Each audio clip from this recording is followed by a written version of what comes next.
I wish I had a modicum of athletic ability. I would have been an all-American fucking Olympian, because nobody would work harder at it. They used to say, now just imagine that you're growing up, and I reminded my two buddies of this, they had forgotten. Coach Roy J., the football coach at high school, said, "You're so fucking slow, Pena, you should wear the other team's jersey." Now just think that through. You're so fucking inept, you should be wearing their jersey and playing for them. I just come back and hit that fucking line again. I didn't care. They used to stand me in the corner with a dunce cap. They said I was retarded. And if I looked around too many times, then they put me in the fucking closet. They had to take the dunce cap off because the dunce cap was too high to get me in the closet. And I would be in there 4, 5, 6 hours till school was over. Piss my pants, shit my pants, because they wouldn't let me out. Just imagine today.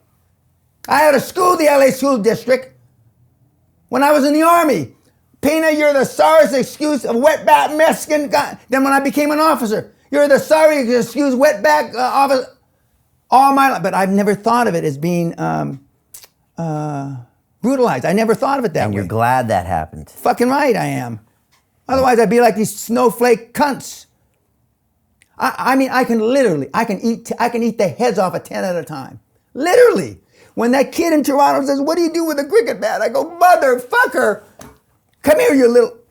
And you know who invited me to University of Toronto? Black ties. The black and women groups invite me. Those are who invite me. Why? Black ties. Do I look black? Aren't you 8% black? Yeah, 6.6% black with my brothers. You know. So why do they invite you? Because they think they know that because I was a minority, I am a minority. Just I wasn't raised in a minority, and I wouldn't allow myself to go through the same deprivation as other minorities. And maybe I was fighting back against that. I don't know, but surely a guy fought back. So you admit some of the product of you is from fighting back against that.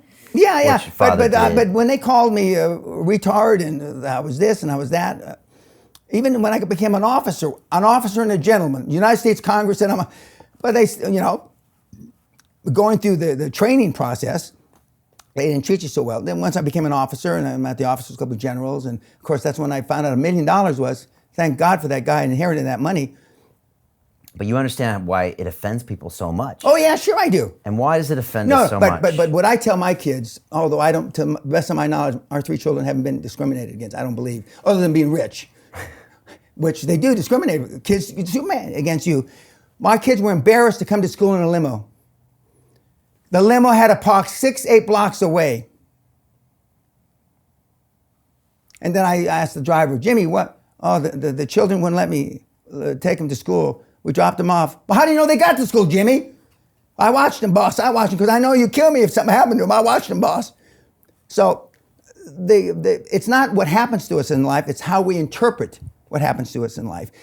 Freud said that, and the guy before Freud, his name escapes me, it's how we're trained emotionally to cope with information that we don't like. And I was always unknowingly trained. You can't hurt, sticks and stones can break your bones, but words can never hurt you. That's what the saying was when I was maybe 1 to 15. And so I just, shine it on. And I said, if you want to make something out of it, we'll step out and then we'll see who's right and who's wrong. That's how we used to settle who's right and who's wrong. The guy that's standing over the guy that's on the ground. And a lot of times I got the shit kicked out of me. There's a guy who probably won't watch this, Howard Stein and Walt Wojak, who were really tough, a lot tougher than I was.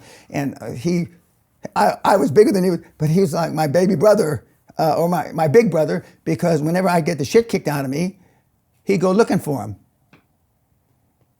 And he says, "What are you, his brother?" I says, "Close enough." He was Jewish, Stein. He's close enough. So now I'm going to give you a beat down for you beating up Dan. So all this stuff prepared you for who you are. Correct. And you think we're missing it in today's culture? I don't think. I know we're missing it.